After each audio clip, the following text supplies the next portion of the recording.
This game is the magnum opus of the build-a-town genre and is still in early access. This game is such an incredible, intuitive, smooth and relaxing experience.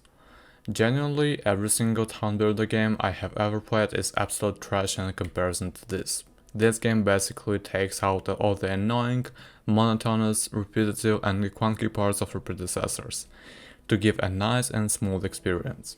Last I was aware, everyone seemed to praise, or maybe they can just say most popular games like Animal Crossing and Stardew Valley. I tolerated ACNH for a bit but dropped off the above reasons and later below reasons.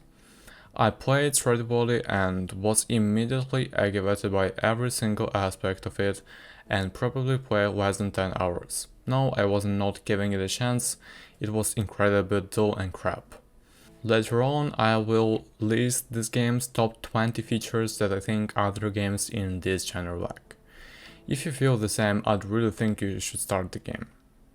The game's story is incredibly short and the game, its controls and its utilities require little introduction other than literal introduction that they exist. There's a lot of inspiration from SCNH, such as a little phone with apps that act as your way to access your utilities. SNH does not give much purpose to the little phone. Like SNH, you can shape your environment, the placement of buildings, streets, pavements, which is absolute dog crap about this feature in SNH is that for a lot of the features to create a town that looks good, you will need access to community designs. Even then, you will have to sit there for a million hours of switching between role styles you downloaded to find a certain street file, so you can have a street tile then drawn in such a way that gives the illusion that your road is turning instead of getting straight. What gogotown does is actually have a great road, and 4 tiles that are no illusions that can be accidentally erased when trying to pull a weed out of the ground. The road times turn where you want them to turn, are the straight where you want to be, and stop whenever you like, without looking unfinished. As well in regards to point 3, you are not challenged in the game currency for placing down any basic road or street designs.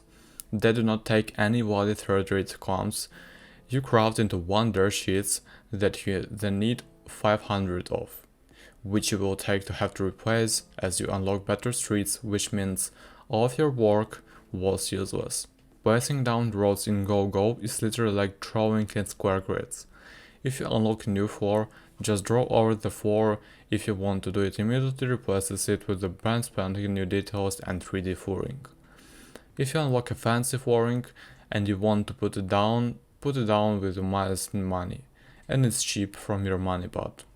If you decide you don't like it, you can just go in build mode.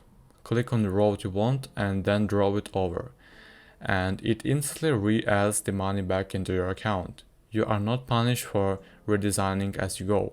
More advanced building require new advanced materials, not 5000 cinder blocks, 210 dirt mounts, and 32 modified steel, which takes 630 iron, which is smelted into 220 bars, which is then smelted into 32 modified steel with a crafting process of 10 hours, or maybe 4 if you have 20 machines and have all raw material on hand.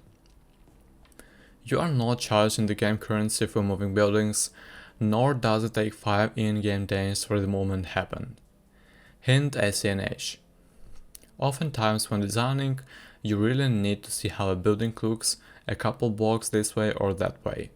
In ACNH, you will be charged some insane amount of money and have to wait for like 2 days just to realize you need to move it again. To anyone saying that this is a less immersive than way, I would argue that in any world, you would chart out how something will look here or there, and if a game doesn't supply the feature, you shouldn't be charged for having to physically do it. You can choose where people live and move where they want to live without having to lose certain character. You can customize the color of all buildings, including of the names of inhabitants. The game has segregated areas for collecting materials. You do not lose the ability to obtain materials as your town expands. They respawn pretty quickly. There are hidden locations outside of your town you can get into via hidden tunnels. You do not have to walk 500 miles from your own.